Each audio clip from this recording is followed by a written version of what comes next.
एक गांव था, मिट्टी की झोपड़ियां, कच्ची सड़कें, चारों ओर हरियाली। उसी गांव में एक गरीब किसान करीम रहता था। करीम के पास ज्यादा जमीन नहीं थी, बस थोड़ी सी खेती थी जिससे मुश्किल से 2 वक्त की रोटी निकलती। लेकिन उसका एक सपना था, उसका बेटा रहीम पढ़ लिख कर बड़ा आदमी बने। करीम दिन रात खेतों में मेहनत करता, धूप में झुलसता, बरसात में भीगता, लेकिन अपने बेटे के लिए हर मुश्किल सह लेता।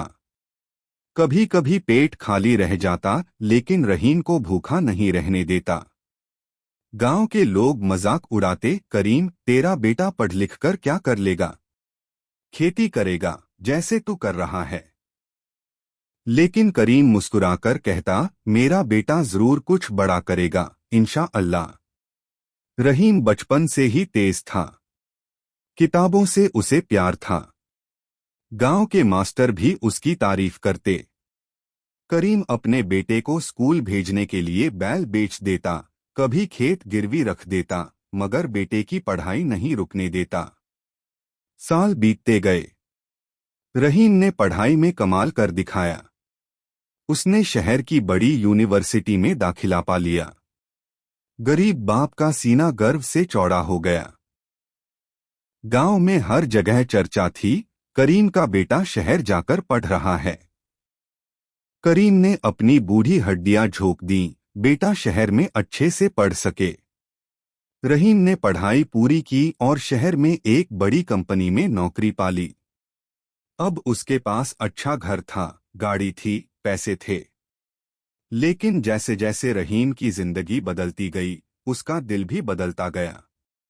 अब उसे अपने गांव का माहौल और अपने बूढ़े बाप की गरीबी से शर्म आने लगी। वह दोस्तों से कहता, मैं तो शहर का आदमी हूँ, गांव से मेरा क्या लेना देना। एक दिन करीम अपने बेटे से मिलने शहर आया।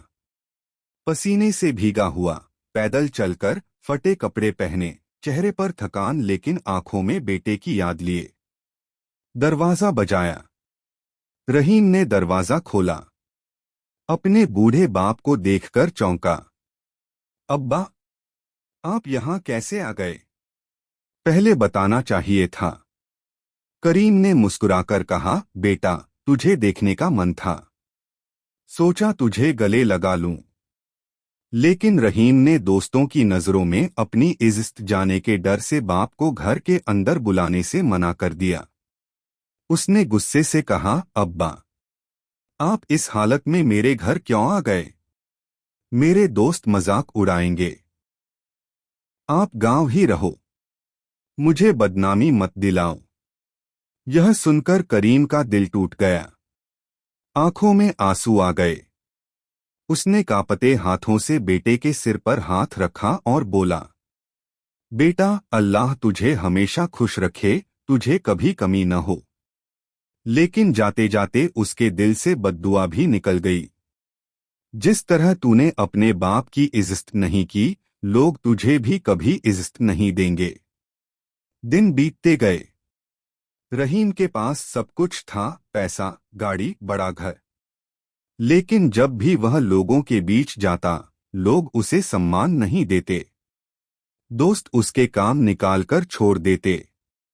कितना भी पैसा कमाता, लेकिन चैन और सुकून नहीं मिलता। रहीम सोचता, मेरे पास सब कुछ है, फिर भी लोग मुझे नापसंद क्यों करते हैं? धीरे धीरे उसकी कंपनी भी उसे धोखा दे गई, दोस्त दूर चले गए। वह तन्हा हो गया। तभी उसे बाप की बात याद आई, लोग तुझे इज्जत नहीं देंगे। उसकी रूह कांप गई। एक दिन वह सब छोड़कर गांव लौट आया। वह भागते हुए अपने बूढ़े बाप के पास पहुंचा। पैरों में गिर पड़ा, रोने लगा। अब्बा, मुझे माफ कर दो, मैंने बहुत बड़ी गलती की। आपने मेरे लिए